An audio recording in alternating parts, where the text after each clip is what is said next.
하나님은 우리의 목자가 되십니다. 그리고 우리의 모든 것을 예비해 주십니다. 저는 지난 한 달 동안에 기도하려고 입만 열면 자꾸 이 단어가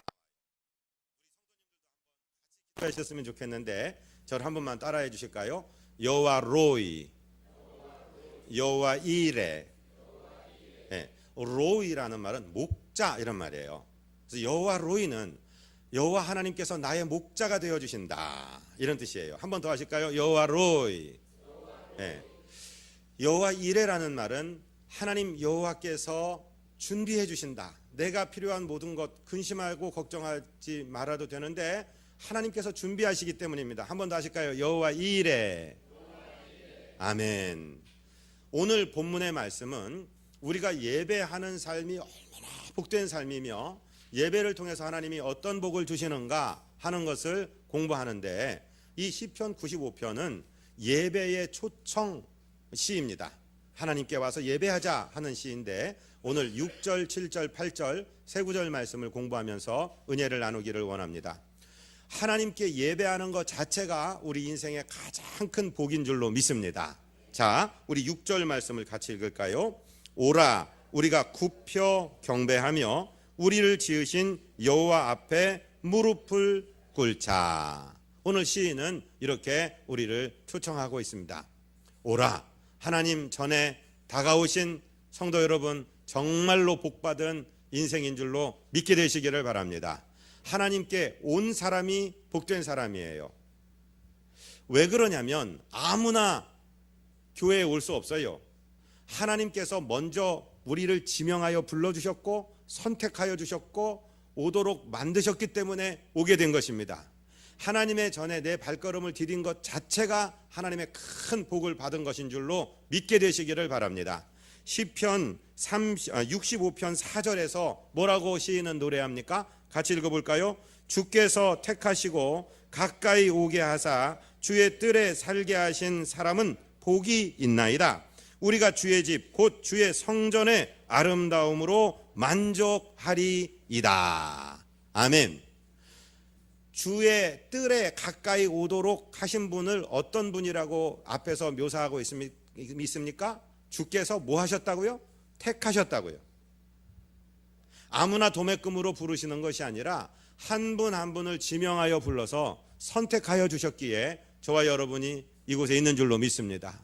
주의 뜰에 거하며 주님 전에서 찬양하며 경배하며 예배하며 성도들을 섬기는 이 모든 일들이 이것 자체가 복이라는 것을 하나님은 우리에게 말씀하십니다.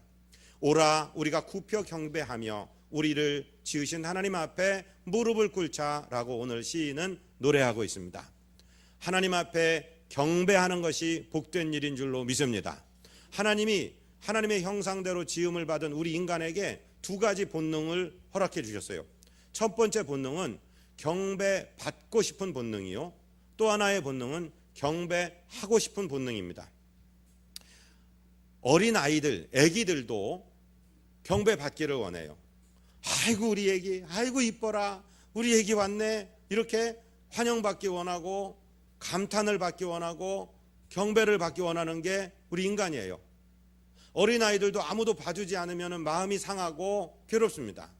그런가 하면 무언가를 경배하려는 본능을 또 주셨어요. 그래서 하나님을 경배하지 않으면 돼지머리 앞에라도 절을 하고 마는 것이 사람의 본능입니다. 그렇게 안 하면 불안해서 견딜 수 없는 것이 사람의 본능입니다. 그런데 저와 여러분은 오늘 이 세상의 창조주 우리 하나님 아버지, 우리가 목자 되신 하나님 앞에 번지수를 잘 찾아오셨습니다. 바로 그것이 복이라는 것입니다. 오라, 우리가 굽혀 경배하며 우리를 지으신 하나님 앞에 무릎을 꿇자 시인이 초청하고 있죠. 무릎을 꿇는다는 것은 무슨 표현입니까? 순종한다는 것입니다. 낙타가 주인 앞에 무릎을 꿇고 자기 등에 짐이 실리기를 기다리는 것처럼 무릎을 꿇는다는 것은 무슨 말씀을 하시든지 그대로 하겠습니다 하는 그러한 순종의 말씀이 되는 것입니다. 왜 그러냐면은 우리가 하나님의 지으신 것이기 때문입니다. 이제 7절을 같이 읽습니다. 그는 우리의 하나님이시요 우리는 그가 기르시는 백성이며 그의 손이 돌보시는 양이기 때문이라. 너희가 오늘 그의 음성을 듣거든. 아멘. 예배하러 나오신 성도 여러분, 나는 누구이며 내 예배를 받으시는 하나님은 누구인가? 이 하나님과 나 사이의 관계, 이 정체성을 분명히 하시기를 바랍니다. 하나님은 나의 창조주이십니다. 하나님은 나의 공급자이십니다. 하나님은 나의 보호자이십니다. 하나님은 나의 모든 것이 되십니다. 하나님은 나의 치료자가 되십니다. 아멘. 예. 그리고 나는 왕 되신 하나님의 백성일 뿐만 아니라 나는 하나님의 목자 되신 하나님의 양이 된다는 사실을 꼭 기억하십시오. 이 세상을 살다 보면 넘어질 때도 있고 자빠질 때도 있고 실수할 때도 있어요. 그러면 우리 원수대적 마귀는 득달같이 찾아와서 우리를 하나님으로부터 멀어지게 합니다. 우리로 하여금 자괴감을 느끼게 하고 우리로 하여금 스스로에게 실망하게 하고 내가 생각해도 내가 미우니 하나님도 나를 버렸을 것이라고 자꾸 하나님과 우리 사이를 이간질시킵니다. 그럴 때마다 성도는 기억하셔야 됩니다. 내가 실패했고 실수했어도 하나님은 여전히 나의 아버지이십니다. 여러분, 자식이 속을 새기고 나가요. 그러면 부모가 막 밉기도 하고 안타깝기도 하는데 자식이 돌아오면 그 돌아온 자식에 대해서 너 왜 이것 잘못했냐 저것 잘못했냐 따지지 않아요. 그냥 돌아와 준 것만 해도 감사하고 내 자식이 어디 몸이 상치 않고 돌아온 것에 대해서 기뻐하는 것처럼 하나님의 마음이 그렇습니다. 양을 치는 목자의 마음이 동일합니다. 누가복음 15장에 우리 주님께서 직접 우리 주님과 우리의 관계를 말씀해 주셨는데 우리 같이 한번 읽어보겠습니다. 누가복음 15장 4절부터 6절입니다. 너희 중에 어떤 사람이 양 100마리가 있는데 그 중에 하나를 잃으면 99마리를 들에 두고 그 잃은 것을 찾아내기까지 찾아다니지 아니하겠느냐? 또 찾아낸즉 즐거워 어깨에 메고 집에 와서 그 벗과 이웃을 불러 모으고 말하되 나와 함께 즐기자. 나의 잃은 양을 찾아내었노라 하리라. 아멘. 요한복음 10장에서 양과 목자의 관계를 주님이 설명하시는 것을 보면 목동이 이 양 우리 안에 양을 이제 밤 동안에 자게 놔둡니다. 그리고 양 우리가 울타리가 되어서 양을 지켜줍니다. 아침이 되면 각각의 목동들이 그 양 우리 앞에서 이름을 불러요. 양도 그 목자의 음성을 알고 그 목자도 양의 얼굴을 압니다. 우리가 볼 땐 양이 똑같이 생긴 것 같은데 야 개똥아 소똥아 부르면 개똥이 소똥이들이 나온다는 거예요. 다른 목자가 그 목자 음성을 흉내내서 야 개똥아 부르면 움직이지 않는다는 거예요. 주님이 말씀하시는 거예요. 불러내어서 풀을 뜯긴 다음에 다시 우리에 집어넣습니다. 그런데 그렇게 양을 가지고 방목을 하고 있다가 100마리 양 가운데 99마리는 잘 목자 옆에 있는데 한 마리 양이 삐뚤어져서 나가요. 그러면 그 양을 찾으러 목자가 소리를 냅니다. 야 개똥아 개똥아 개똥아. 그 목자의 음성으로 계속 부르는 거예요. 그런 목자의 마음속에는 이 녀석이 어디로 갔다가 지금 어디 이 절벽 틈에 지금 박혀 있지 않나, 어디 웅덩이에 빠져 있지 않나, 어느 맹수가 출몰하는 어느 우스한 골짜기에 있어서 얘가 두려워하지 않나, 그러고 찾아다닌다는 거죠. 양에게 있어서 유일한 무기는 음매하고 우는 겁니다. 만약에 목자의 음성을 양이 듣고 음매해서 내가 여기 있어요 알린다면 목자는 찾아가서 그 양을 건져내서 자기 어깨에 메고 즐거워 와서 백성들을 자기 친구들을 불러놓고 잃었던 양 찾았다고 기뻐 파티한다는 얘기입니다. 자, 이 얘기 중에서 목자가 양에게 이놈 너 왜 목자 말 안 듣고 어디 갔어? 너 이놈 자식 뭔 냄새를 맡아가다가 따라가다가 이렇게 길을 잃었어? 질책하지 않아요. 그거 기억하지 않아요. 양이 무슨 잘못을 했는지 묻지도 않으세요. 그저 돌아온 것에 대해서 감사하고 기뻐하는 것이 목자의 마음이라는 것이죠. 저와 여러분이 이렇게 말씀하시는 주님의 음성을 듣게 되시기를 주님 이름으로 축복드립니다. 그러면서 주님의 음성을 우리가 사모해야 되는데 양이 목자의 음성을 듣고 순종하는 것처럼 우리가 하나님의 음성을 들을 수만 있다면 얼마나 행복하고 기쁘겠냐 이 말이죠. 사랑하는 성도님들, 그런 생각 해보셨어요? 내 앞에 두 갈래 길이 있어요. 이렇게 해야 되느냐 저렇게 해야 되느냐. 정말 하나님이 산신령처럼 뻥 하고 나타나서 너는 이 길로 가라 이렇게 꿈에라도 좀 나타나 주셨으면 좋겠는데 하나님 그렇게 잘 나타나 주지 않으세요. 하나님의 음성을 어떻게 들을 수 있을까? 하나님의 뜻을 어떻게 알 수 있을까? 우리는 때로는 금식도 하고 지혜로운 선생님들을 찾아가기도 해서 상담도 하고 하나님의 뜻을 알기 위해서 몸부림을 칩니다. 실제로 하나님은 여러 가지 우리에게 말씀하시는 채널을 가지고 계십니다. 개들 있잖아요. 멍멍이 개들은 보통 일반적인 개들 여러 종류 있겠지만은 일반적인 개들이 사람의 후각의 50배를 가지고 있다고 합니다. 사람의 청각의 30배 이상을 가지고 있다고 합니다. 굉장히 예민한 거죠. 그래서 개를 우습게 보지 말고 저는 어떤 때는요, 하나님 개가 그렇게 냄새를 잘 맡고 그렇게 소리를 잘 듣는 것처럼 하나님 내게 영적인 센스를 주셔서 인간의 오감, 육감이 아니라 영감을 주셔서 하나님의 뜻을 때마다 일마다 잘 파악하게 해주세요. 내가 섬기는 성도님들을 향한 하나님의 뜻도 잘 알아서 내가 상담할 때마다 정말 그들에게 가장 기묘한 음성을 들려줄 수 있도록 하나님 내게 말씀해 주세요. 기도하는데 사랑하는 성도 여러분, 하나님은 실제로 우리에게 꿈을 통해서 말씀하시기도 하시고 환상을 통해서 말씀하시기도 하시고 상황을 통해서 정말 내가 생각하지도 못했던 상황을 만드시면서 우리에게 음성을 들려주시기도 하시고 때로는 지혜로운 지혜의 말씀, 지식의 말씀을 가진 주의 종들을 만나게 함으로 하나님의 뜻을 우리에게 알리시기도 하시고 때로는 어린아이의 입을 통해서도 우리에게 말씀하실 때가 있어요. 바울이라는 사람은 2차 선교 여행을 하면서 소아시아 지역에 이르렀습니다. 지금의 터키 지역입니다. 자기는 거기에서 복음을 전하기 위해서 북으로 동으로 서로 하여튼 남쪽으로 열심히 복음을 전하려 하는데 성령께서 막으시고 예수의 영이 허락지를 않으십니다. 아니 분명히 하나님이 나를 보내신 건 맞는데 내가 어디로 가야 됩니까? 하고 거기서 막 헤매고 기도하고 있는데 기도 가운데 하나님이 환상을 보여주셨어요. 마게도냐는 지금 그가 있는 지금의 터키 지역 소아시아 지역이 아니라 지중해를 건너서 45도 방향으로 가서 유럽 지역의 첫 성이 마게도냐라는 도인데 거기서 마게도냐 사람 하나가 섰습니다. 그 마게도냐 사람은 이 이스라엘 유대 족속같이 생기지 않았고 코카서스 인종으로 눈이 퍼렇고 이런 사람이 서서 손짓을 하면서 와서 우리를 도와주세요 이러는 환상을 보게 된 거예요. 그러자 하나님이 지금 우리가 이 땅에서 복음 전하는 것을 원치 않으시고 지금 마게도냐 지역으로 옮기라고 말씀하시는 거구나 하고 그 상황과 환상을 통해서 하나님의 뜻을 깨닫게 되었다는 것이죠. 그것이 주보에 기록이 되었는데 우리 주보에 사도행전 16장 9절 10절을 우리 같이 한번 읽습니다. 밤에 환상이 바울에게 보이니 마게도냐 사람 하나가 서서 그에 청하여 이르되 마게도냐로 건너와서 우리를 도우라 하거늘 바울이 그 환상을 보았을 때 우리가 곧 마게도냐로 떠나기를 힘쓰니 이는 하나님이 저 사람들에게 복음을 전하라고 우리를 부르신 줄로 인정함이러라. 아멘.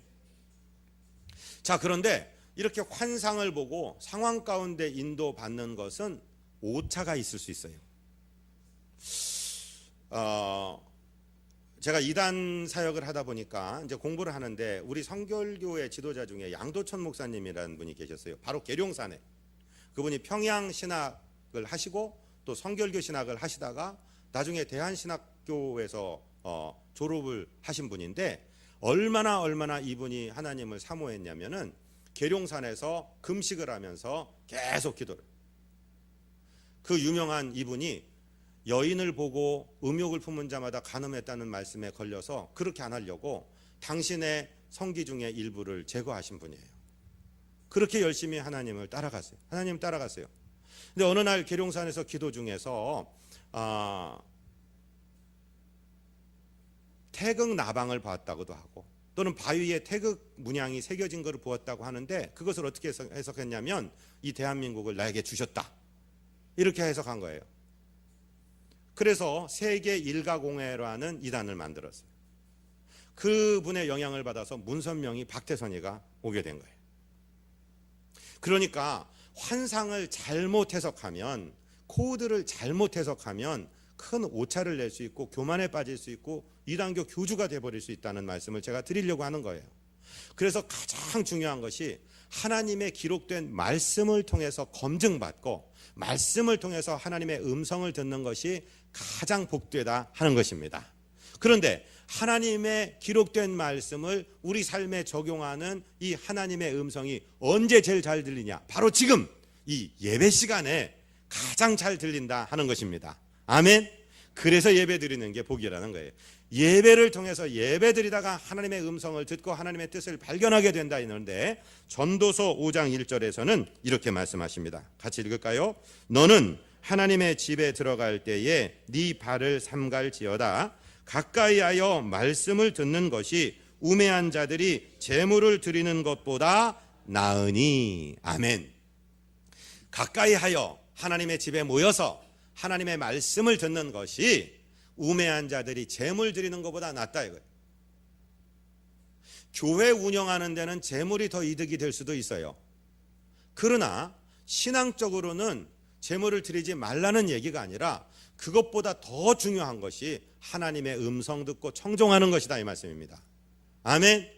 나는 바쁘니까 하나님 나 때리지 마시고 내게 은혜 베풀어 주세요. 내가 교회에다가 돈 보낼게요. 뭐 온라인으로 몇억 원을 보내고 몇천만 원을 보내고 중요하지만 하나님은 우리의 주머니 돈 쌈짓돈이 필요하신 노인이 아닙니다. 하나님은 들과 산의 모든 육축들이 다 내 것이라고. 어떤 때는 너희가 내 말을 듣고 행하지 아니하고 그저 제사를 드리는 그 황소의 기름에 내가 지쳐버렸다. 내가 신물이 날 정도라고 말씀을 하신 것 아닙니까? 여러분, 물질은, 헌금은 감동되면 하나님께 당연히 드려지게 되어 있는 것입니다. 그런 제물을 드리는 것보다, 황소의 기름을 드리는 것보다 가까이 하여 하나님의 말씀을 듣고 하나님의 말씀에 순종하는 것, 그것이 은혜 중에 은혜요 복 중에 복인 줄로 믿습니다. 하나님의 이름을 높여드리고 하나님께 굽혀 경배하며 그분의 말씀을 경청하고 청종하도록 그렇게 따라가는 것이 인류의 가장 큰 복이라고 지금 말씀하시는 것이에요. 지금 우리는 인간 최고의 행위를 하며 하나님께 귀를 기울이고 있는 것입니다. 하나님의 음성을 사모하는 저와 여러분 되시기를 주님 이름으로 축복드립니다. 이제 하나님의 음성이 들렸어요. 아, 하나님께서 내게 이렇게 말씀하신다. 하나님이 내게 이런 뜻을 가지고 계시구나. 이런 음성을 들었을 때는 어떻게 해야 되느냐? 이제 우리 본문 8절을 같이 읽습니다. 너희는 무리바에서와 같이 또 광야의 마사에서 지냈던 날과 같이 너희 마음을 완악하게 하지 말지어다. 아멘. 이게 무슨 말일까요? 하나님의 음성을 찾았어요. 그리고 예배 시간에, 설교 시간에, 아니 목사님이 내 뱃속에 들어갔다 왔나? 어떻게 나 들으라고만 말씀하시는 것 같아? 저는 여러분 뱃속에 들어갔다 온 적이 없어요. 하나님 말씀하시는 거예요. 그때 아멘 하였으면요, 우리 마음을 온유하게 하시기를 바랍니다. 아멘. 여기 나오는 완악하다, 완고하다, 고집세다, 강팍하다, 이 말이 다 동의어입니다. 하나님의 말씀은 그렇게 해도 내가 예배 시간에 아멘은 했어도 안 돼, 말도 안 돼. 나는 내 뜻대로 할 거야. 그 말이 완고한 마음, 완악한 마음, 강팍한 마음. 하나님이 우리를 벌하시는 가장 효과적인 방법은 우리를 내버려 두는 거예요. 완악한 마음 그대로, 고집스러운 마음 그대로, 내 고집 부리는 그 완고한 마음 그대로 내버려 두시는 것이 하나님의 가장 큰 징벌입니다.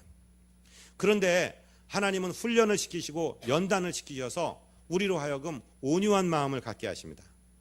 젠틀한 마음이 온유한 마음인데, 베레아 사람은 데살로니가 사람보다 더 온유하여서 신사적이어서 젠틀하여서 다 같은 말이에요. 하나님의 말씀을 듣고 그것이 그러한가 상고하여, 여기 상고했다는 말은 삶에 적용했다는 말이에요. 순종하는 마음 갖게 되시기를 주님 이름으로 축복드립니다. 순종해야 되거든요. 그러면서 오늘 시편 기자는 무리바와 마사, 이런 얘기를 해요. 이 무리바와 마사를 이해하기 위해서는 이스라엘의 역사를 알아야 되는데, 이스라엘의 역사 가운데 출애굽기를 한번 생각해 보세요. 지금 출애굽기를 살짝 열고 보시면서 말씀을 들어도 괜찮습니다. 하나님이 이집트 땅에서 종되었던 200~300만의 인파를 모세를 통해서 끌어내실 때 10가지 재앙을 내리셨어요. 이집트 땅의 10가지 재앙은 정말 상상할 수 없는 기적이거든요. 그렇게 하나님이 이스라엘 백성을 사랑하신다는 표현을 하면서 10가지 재앙을 일으키셔서 끌어내신 다음에 이들이 출애굽했죠. 그리고 홍해에 이르렀습니다. 홍해에 이르자마자 앞에는 시퍼런 바닷물이요, 뒤에는 이집트의 군사의 말발굽 소리가 들리고, 양쪽 그 벽면은 바위산입니다. 비하이롯, 믹돌, 이런 바위산이기 때문에 도망갈 수가 없어요. 그런데 여러분, 홍해 사건이 왜 일어났습니까? 홍해 사건은 능력의 하나님, 권능의 하나님을 이스라엘로 하여금 체험하게 하고 그들이 가장 두려워하는 이집트 군대를 수장시키기 위해서 일으킨 사건이에요. 절대로 이스라엘에게 무슨 해를 끼치려고 주시는 사건이 아니잖아요. 그런데 이스라엘 사람들의 전공이 뭐냐면요, 뭘까요? 이스라엘인들의 전공, 광야에서 원망과 불평입니다. 그게 전공 과목입니다. 모세의 전공 과목이 뭐예요? 기도예요. 기도. 하나님의 전공이 뭐예요? 기적이에요. 거기서 왜 우리를 끌어내서 여기서 죽게 하냐고 백성이 원망합니다. 아니, 조금 전까지 10가지의 재앙이나 봤던 사람들이 이 하나님은 오늘 이 사막에도 계신 줄 믿고 이 홍해 앞에도 계신 줄 믿고 우리 기도해요, 지도자 모세요, 기도해 합시다, 이렇게 얘기하는 사람이 한 명도 없고, 모세 왜 우리를 끌어내서 여기서 죽게 하느냐고 막 원망불평을 해요. 모세는 엎드려 기도합니다. 그러자 하나님이 모세 일어나서 네 지팡이를 바다를 향해 뻗어. 그러니까 바다가 쫙 갈라지죠. 그리고 백성이 그 하나님을 체험하며 마른 땅을 걷고, 그리고 뒤에 이집트 군사가 수몰되는 것을 눈으로 목도합니다. 그래서 15장에 넘어가면, 14장에 그런 홍해 도화 사건이 있고 15장에 넘어가면 모세의 누리 미리암이 노래를 지어서 춤추며 소고치며 막 찬양을 해요.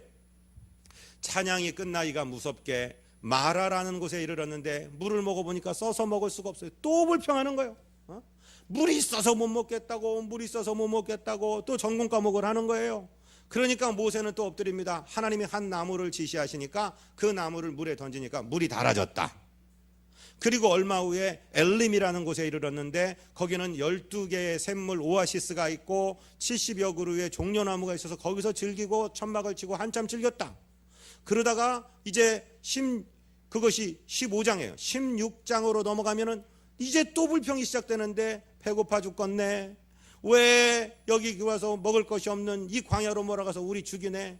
이집트 땅이 고마웠네. 거기서 우리가 벽돌 굽고 그 가마손 옆에서 이집트인들을 위해서 고기를 굽다가 떨어지는 고기 그 국물을 주워 먹었는데 그때가 좋았네. 또 과거 얘기를 하면서 또 원망을 합니다. 모세 엎드리자마자 하나님이 내가 너희 백성이 원망하는 소리 들었다 그러면서 아침에는 만나를, 저녁에는 메추라기를 부어주세요. 그 정도 됐으면 이제 다시 배고프거나 목마르면 하나님께 물 달라고 기도합시다, 이럴만 하잖아요. 17장에 넘어가자마자 물 달라고 또 난리를 칩니다. 목말라 태워 죽이네. 나중에 모세가 거기서 하나님 앞에 엎드려 하나님 잠시 후에 저 백성들이 돌로 저를 칠 것 같아요 이러고 기도합니다. 그러자 하나님이 너 홍해를 갈랐던 그 지팡이 있지, 그거 가지고 가서 바다를, 그 반석에서 물이 움푹 파진 곳에서 나지 반석에서 나지 않는데 반석을 쳐라, 그렇게 명령해요. 그러면서 하나님이 그 곳의 이름을 2가지를 지어주세요. 저를 따라합니다. 무리바, 다투다, 소송하다. 마사, 시험하다, 의심하다. 이 이름을 지어주는 거예요. 이 셈의 이름을 무리바라고 하고 마사라고 해라. 2가지 사건이 아니라 하나의 사건으로 2가지 이름을 달아주는 거예요. 하나님을 대적하여 막 다투는 거예요. 지도자를 대적하여 막 다투는 거예요. 소송 거는 거예요. 법정에서 봅시다, 법대로 해봅시다, 막 이러는 거예요. 마사, 하나님이 진짜 우리와 함께 계셔? 우리 기도 듣기나 하셔? 이러면서 하나님을 시험하는 거예요. 여러분, 이 이야기는 3500년 전에 그런 이야기가 아니라 지금 우리 삶에서 똑같이 나타나. 우리의 인생을 정말 기적의 연속으로 인도해 오신 에베네셀의 하나님을 놔두고 하나님의 뜻을 구하며 기도하기보다는 원망하고 불평하고, 하나님 왜 내 기도는 안 들어주세요? 왜 다른 사람의 기도를 들으면서 나는 외면하시는 거예요? 하고 원망해요. 아니, 여기 있는 목사 자기 자신 얘기를 하는 거예요. 하나님이 다 시간 되면은 주실 거고 알아서 하실 텐데 하나님 앞에 기도하고 찬양하기 고사하고 마음을 강팍하게 하고 완고하게 하기가 한두 번이 아니라 이 말이죠. 그래서 오늘 시편 기자는 그렇게 완악하게 하지 마라. 그렇게 완강하게 하지 마라. 하나님 믿고 따라라. 순종해라. 말씀하시는 것입니다. 사랑하고 존경하는 성도 여러분, 신앙의 결론은 딱 하나예요. 하나님 음성 들려주세요. 기도하시기를 바랍니다. 하나님 말씀이 들려오고 내 영혼에 접수가 돼서 아멘이 되었거든 손발을 움직이시는 순종을 해야 됩니다. 이 순종은 저절로 일어나지 않습니다. 우리 인간 본성이 원래 무리바의 본성, 마사의 본성을 가지고 있습니다. 그래서 40년 동안 연단받았습니다. 이스라엘 백성들 40년 연단받고 출애굽 당시에 나이가 20살 넘었던 기성세대는 다 죽었습니다. 하나님께는 시간이 귀하지 않아요. 다 죽을 때까지 기다리시는 거예요. 오직 여호수아와 갈렙 두 사람만 기성세대 중에서 가나안 땅에 들어갔고 나머지는 출애굽 당시에 20살이 안 되었거나 광야에서 태어난 족속들입니다. 이 신세대들은 믿음을 가지고 하나님 음성이면 무조건 순종하겠습니다 하였을 때 그들을 통해서 가나안을 정복하게 하셨습니다. 오늘 저와 여러분 앞에 하나님의 음성이 들려지거든 그 음성에 순종하게 해달라고 기도하시기를 바랍니다. 언제 우리 말씀을 적용합니다. 저를 한번 따라하세요. 하나님 음성 들려 주옵소서. 하나님 순종하는 믿음 주옵소서. 이 두 가지를 기도하시기를 바랍니다. 그러면 이 믿음도요, 훈련받은 사람은 딱 믿어요. 아, 기적의 하나님을 계속해서 경험하고 체험해서 하나님이 나를 사랑하시는구나 체험한 분들은 흔들리지 않고 어떤 음성이 들려오든지 순종하게 되어 있습니다. 우리가 생각하는 많은 기도 중에 95%는 전부 간구예요. 간구. 리퀘스트예요. 하나님께 요청하는 거예요. 하나님 이렇게 해주세요. 이렇게 해주세요. 이렇게 해주세요. 마치 하나님을 우리의 헬퍼로, 우리의 식모로, 우리의 조수로 부려먹는 거예요. 근데 진짜 하나님이 기뻐하시는 기도는 그런 요청이 아니라 기도 자체인데, 기도는 무엇이냐? 저를 따라 하십니다. 하나님의 뜻이 나의 순종을 통하여 나의 삶에 실현되게 하는 것, 이게 기도입니다. 그러니까 하나님 말씀해 주세요. 그리고 순종하게 해주세요.